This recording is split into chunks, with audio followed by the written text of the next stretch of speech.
some ex-police I see him thinking them say about Steve McGregor and him thinking that them attack all kind of things about him. So you know, alright. you understand? It touched Steve McGregor. It touched Steve McGregor, not him alone. Listen, the man them call him Amos. Yes. Amos. Yes. The man they are definitely in disguise, you know. If you are tired of seeing criminals get away with murder, tired of hearing excuses for the wicked, then it's time to take action.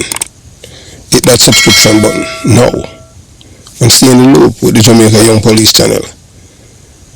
We are not here to sugarcoat. We are here to expose the truth, bring justice, and make sure the real heroes get the recognition they deserve. Don't wait for the change. Be the change.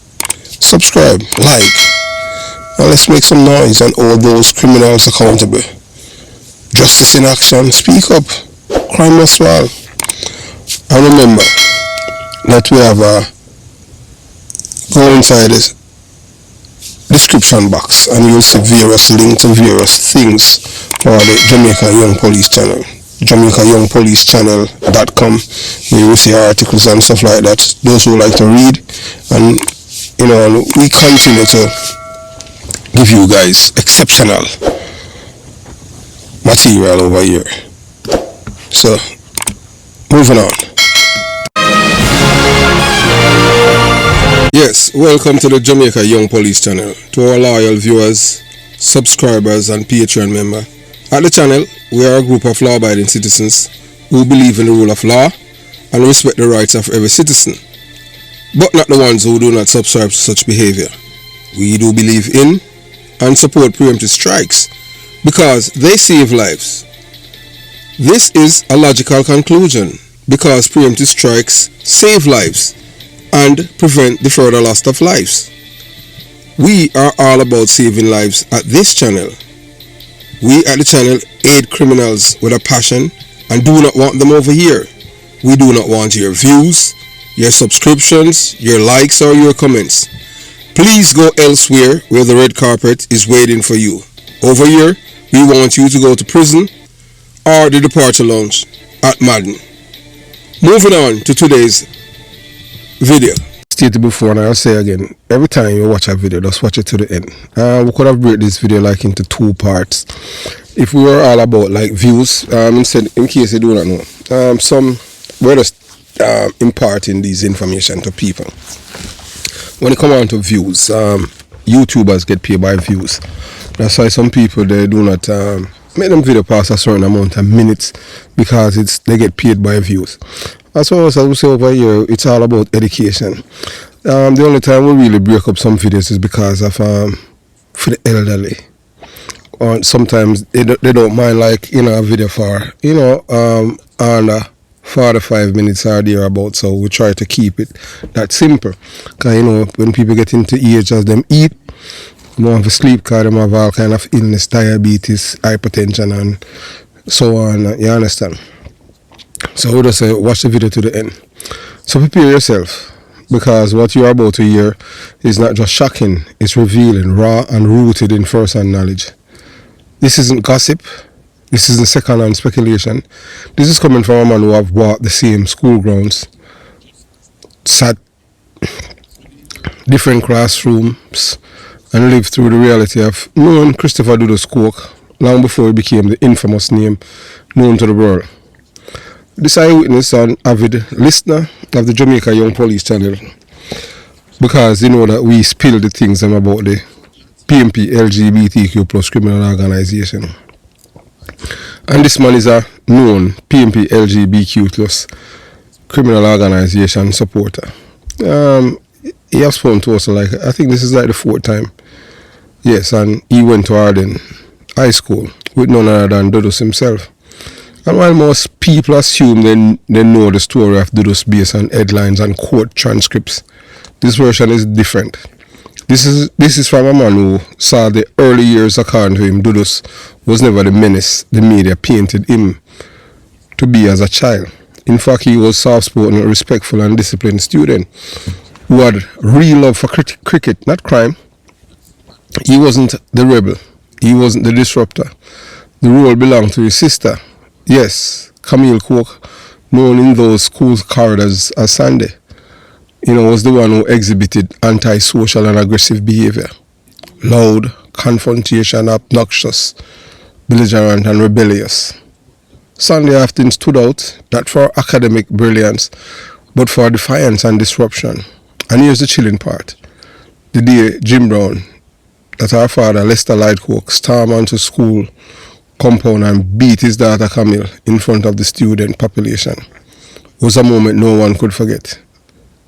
It was more than a beating, it was a message, a twisted form of discipline from a man who ruled by fear, fire and fury, even within his own bloodline.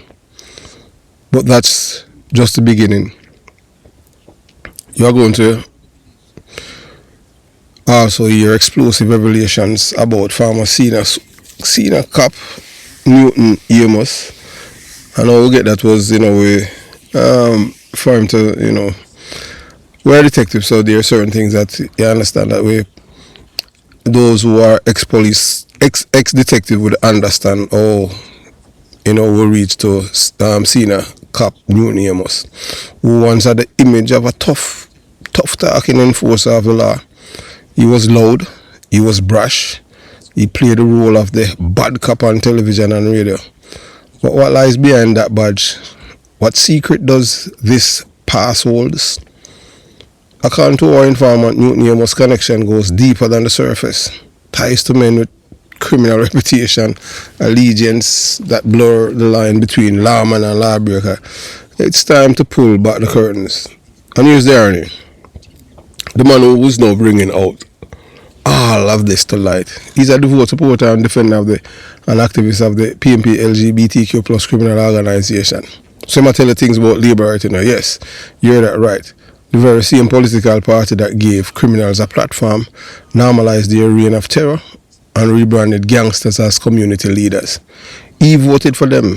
He believed in them, and yet even he can no longer deny the rat beneath the red banner, which is orange now. This testimony doesn't just expose individuals.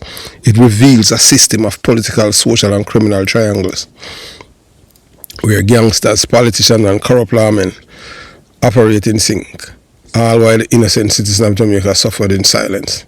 So sit tight, get ready for a truth that will make you question everything you thought you knew about Dudus, Newton Amos, Tom Tavares, Swinson, Steve McGregor, and the PMP LGBTQ plus criminal organization machine.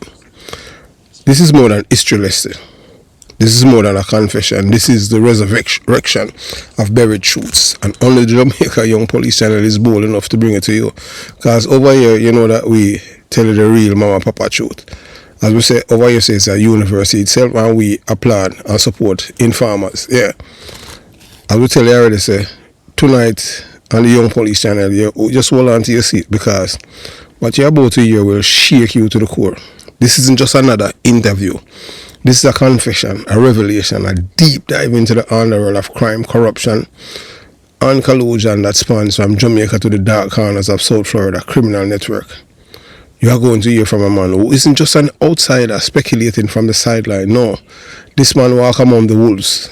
He sat in the shadows and observed the unholy alliances between corrupt politicians, lawyers, dons, rogue officers.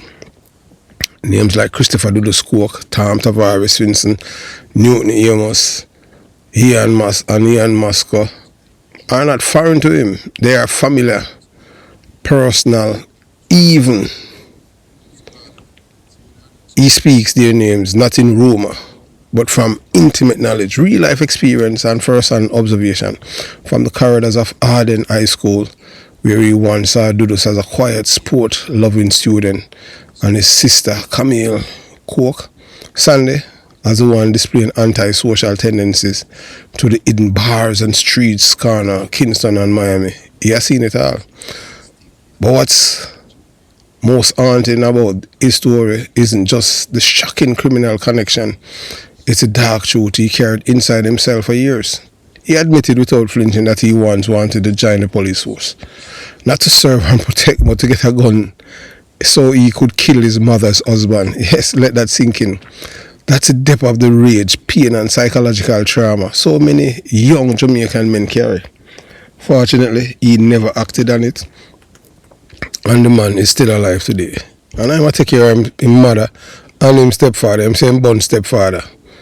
But this gut-wrenching confession is a reflection of a systemic failure in our society, where instead of nurturing young minds and love with opportunity, we produce a generation bred in pain, revenge, and unresolved trauma. And yet, what makes this man's story so important, so necessary, is that he's not hiding anymore. He's speaking out. He's telling the truth. And guess what? He's chosen to do it. Right here on the Jamaica Young Police channel. This is the only platform brave enough to give a voice to the voiceless, to hear the truth that both political parties, foreign embassies, and compromised media outlets wish would stay buried. Because when you hear the details of our names like, Christopher Dudus Cook, Camille, Sandy Cook, Tom Tavares, Finson, Ian Masco, but if you notice, in the mention of big PNP, you understand? Yeah. Navigate the power circles, you will begin to understand how the lines between justice and injustice, lawman and criminal, have been strategically blurred for decades. This man's confessions are not just alarming, they are historic. They speak to a deeper, older wound in Jamaica's story. A wound still bleeds across generational and oceans, from Kingston 12 to Kendall, South Florida, from Tivoli to Tampa, from Spanish Town to South Beach. So don't miss this. Don't blink, and most importantly, don't say you weren't warned, because when the truth finally comes out to light, you'll realize that the real gangsters weren't always the ones in Clarks and gold chains.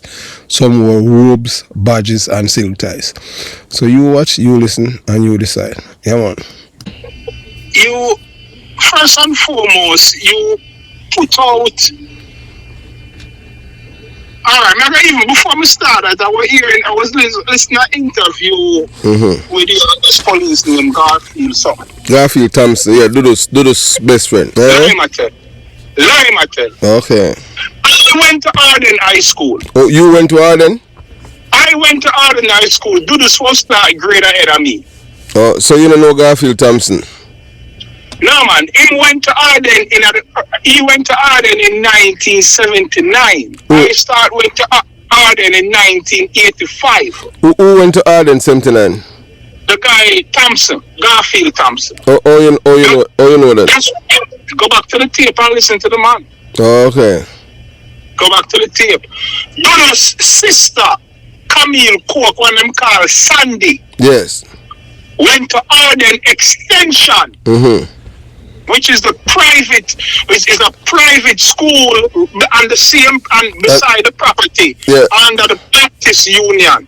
No, the Methodist Union. Same as Arden High School. Camille Cook went to Arden Extension for 2 years, and she got expelled and went to Tivoli Garden High School. How she got expelled? What she did? Because of her behavior and things like that. Don't hang up. That's her reporter. Yeah, man. I went to school. I went to school with Dudus. Dudus was 2 grades ahead of us. Yes.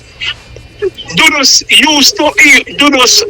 The guy that was a Manning Cup coach. As a matter of fact, Dudus was on the Manning Cup squad, but he never make it.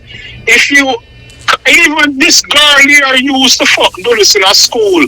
Michael McCallum daughter, Michelle McCallum. Oh, that's the boxer daughter. The boxer daughter. The one that dead, yes. Yeah, she's in New York now, and she used to be on the netball team. Even this guy named Papa used to drive to school. So when you hear the man there talk, when Dudus got to school, we were in school with also the man that used to all fuck wait name there. Used to deal with the security minister Derek Anderson. At the time, the Derek Anderson did deal with somebody from Tivoli Garden. And at the time, Derek Anderson's son used to go to school with us, and he was younger, in 1 grade below me. When I'm in 3rd form, 9th grade, he was in grade 7. And Dudus was in 11th grade. when we go, because I started out at Arden Extension, and at grade 8 I transferred over there because me go to Arden. Me go to Mr. Roberts at the time was the principal. Roy Ebanks, no, Mr. Roberts was the vice principal. Roy Ebanks was the senior principal. I'm tell Mr. Roberts I can't afford to pay the private fee over Arden Extension, and I went to Arden High School. Over, and then I pay at the time $300 black month a year. You know if you use colorful language, man, you're intelligent in it. Yeah, man. The point I'm making is this. Yeah. The girl, Dudus, when Dudus in high school, Dudus showed no form of gangsterism, none whatsoever. Yes. Dudus, as a matter of fact, his sister, Camille Court, the one they call him Sandy. Yeah. She was the one, when she had a private aspect of the school, she was the one who used to beat up herself and create gang. And her sister, I don't remember her sister name, it's about Tivoli Garden. They actually killed her. She died young. The one of them killing the Matches Lane. Yeah, black and dark and slim. Mm-hmm. Right? And another time, Dudus never even live at Tivoli Garden. Dudus live at Barbican. Yeah, this Dudus live is when Dudus become old. Tony Welch boy, Kirk Welch. Tony Welch, the PMP enforcer. All of us used to be in the school together. And Dudus was actually an avid cricketer when he was at Arden High School. Decent individual, you had no idea that Dudus was any gangster affiliated. You know how we know that? It's because of his sister Camille Cook. Mm-hmm. Because Camille Cook didn't create problem, and she went to Tivoli Garden one time for sexy ball. Them time the Camille Cook mother was an igla. One big fat woman wear some big earring, you know them big flowers. Big flowers, earring, true. and pure linen suit. When you see them come, them dressed in a pure linen suit and color go from them right hand to them left foot, everything like some African princess with jewelry. Mm-hmm. So when you hear that, man, you will never hear anybody will come and tell you, say Dudus, when Dudus go to school, Dudus was any gangster. No, he never said that. Him said two other youth where them used to par with, that them used to carry a gun come to school. Him said Dudus wasn't no gangster and them thing there. Dudus wasn't no gangster. I was surprised when me migrated here in 1989 and come here, and then over the years subsequent, me hear say Dudus a gangster. Become a gangster and all of that, because Dudus wasn't like that. His sister, his younger sister Camille Cook, she was the one that professed gangsterism. And I remember she did something at school, and Jim Brown came to the school and she went to him and tell her father lie.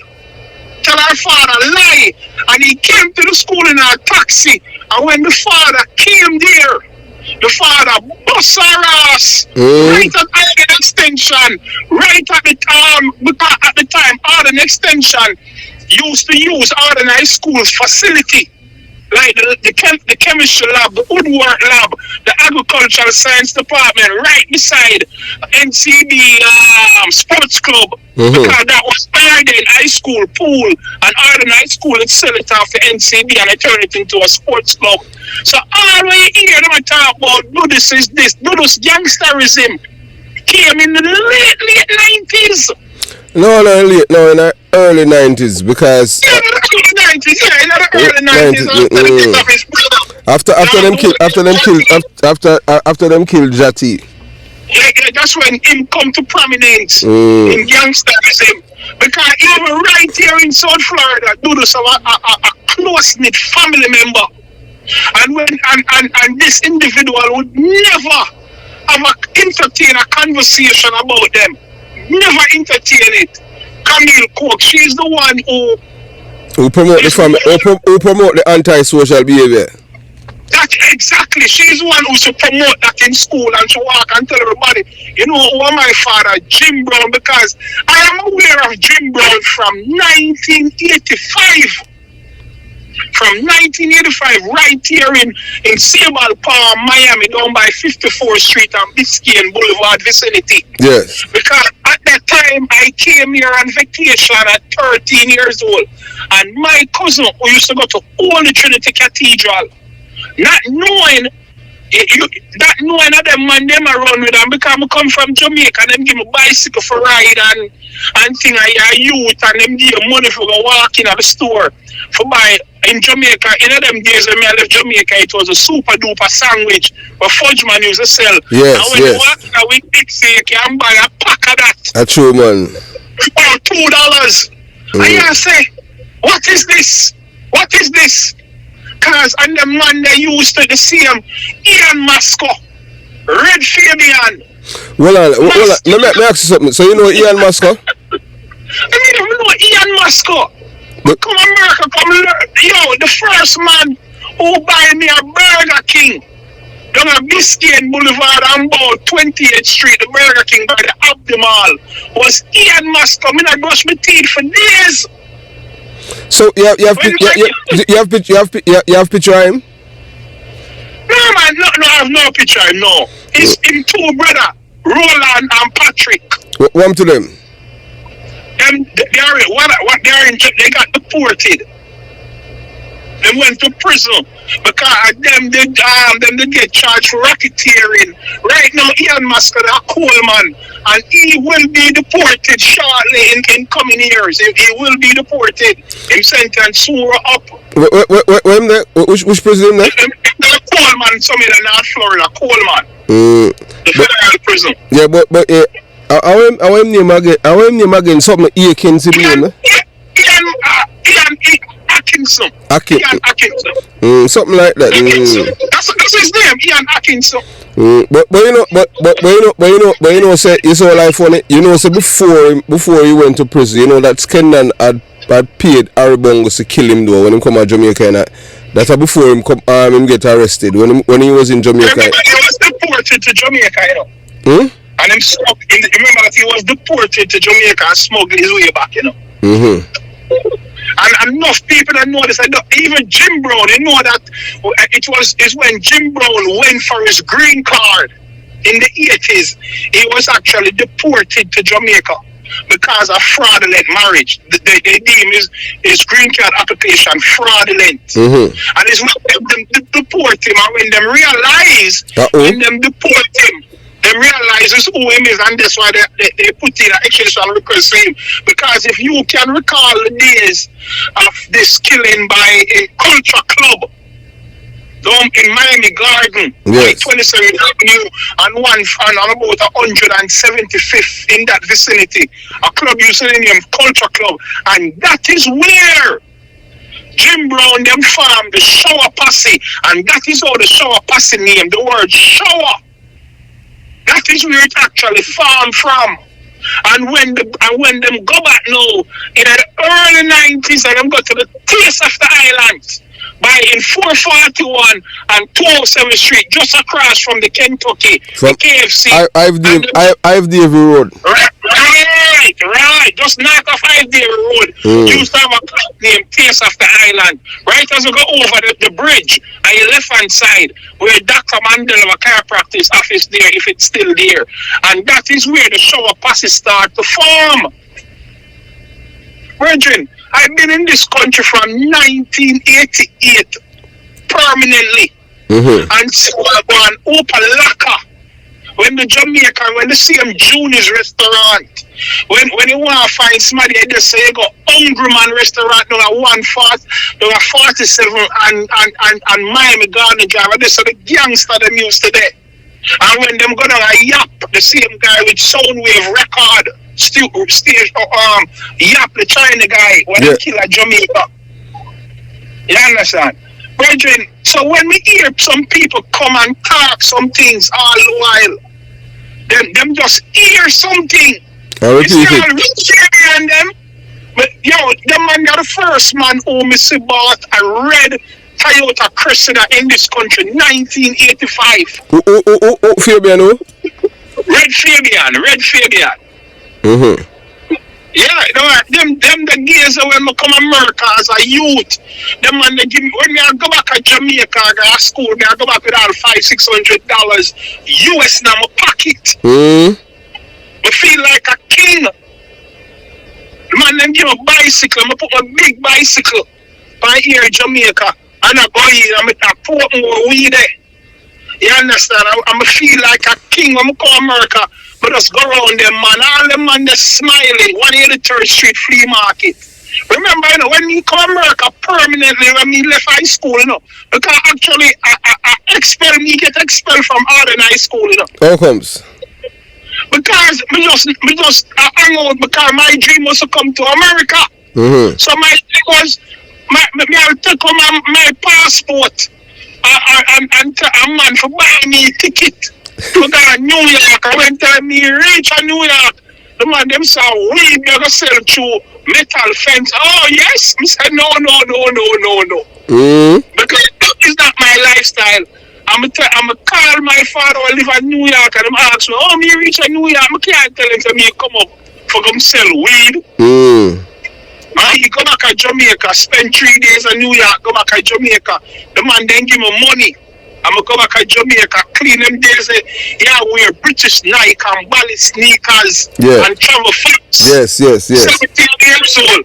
And so when we hear some people talk some things, brethren, and then when we come to America now, the first job me get at 183rd and 27th Avenue, the Shell gas station. And that was when I went to college. Oh, right at the car, university drive, right, say. Exactly. I'm a gardener. Right at yeah, that is what I used to live closer, man. In the 90s. So when we hear man talk about Zeeks and all them man, all of them man, they run through them place. You understand? I'm dead. All the man and the man to go there when man, even a Fort Lauderdale at 12th Street. Back in other days, man, a Fort Lauderdale not come to Miami. Why? Because them said the man on a Fort Lauderdale appear countryman, them idea. When them come there, the man on Miami rob them. Them time them used to have some man, them calling him Tecker man. Used to have two boys named police and thief. That's all them do, they rob people. So when we hear some people talk, so you say man in Miami, say man in Fort Lauderdale a countryman them? A pure countryman them and them used to come and rob the man them. Every day when them come out there, they rob the man. When the man they rob them lose them things. Brethren, sometimes me hear some guy talk some things and drugs and you know we hear something. Because and then the worst part, me used to love God the racetrack. Oh. And when you got the racetrack, oh, you call that, okay. Call when we got call you know. I guess you're running at the real top players. Because in them days, them China man, let me tell you this. Enough of them man where you see. All of Jamaica, most of them politicians, where you see at Jamaica today, some Syrians, a serious drug smuggler them in them days in the 90s. Me know people who literally went to prison for some people who you will look at Jamaica today, some of them dead and gone. And you say they are upstanding citizens. You hear me tell you? You see all Coney Island where it's out a ferry? Yes. All that was drug-laden money. I know that. You understand? You see all some police where you see all run for politics today at Jamaica? Eh? Like who? No, I'm not going to call the name of incriminator. Some police who are run for politics at Jamaica today, and when them talk in the most elegant manner, yes. And you say, wow, all them the people that were laden with criminality. Laden with criminality. You understand? You think it's only schoolboy Richie and the man that was corrupt? Y'all have some police. Remember, you see all the sugar what they miss now off. The truckload of sugar them.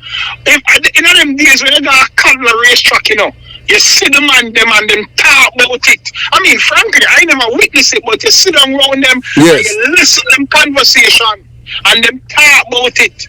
Remember, South Florida right now, we call it a nursing home for many members of the JCF who literally have to run away from Jamaica. Senior top superintendent of police down Fort Lauderdale, I walk around and can't bash shit out of Agmouth right now today. Who that? Which one that? I'm on in a show me. I'm on show me one of them picture the other day and them thing there. Just one, dark, and slim. In the name Grand, them and I'll finish in name. You understand? Why? Why? No man, hey, look here. If I'm on hey, look here. I'm on reap him so, you know. You understand what I'm saying? Because if you stay and you hurt people and do all kind of wickedness. But there is a lot.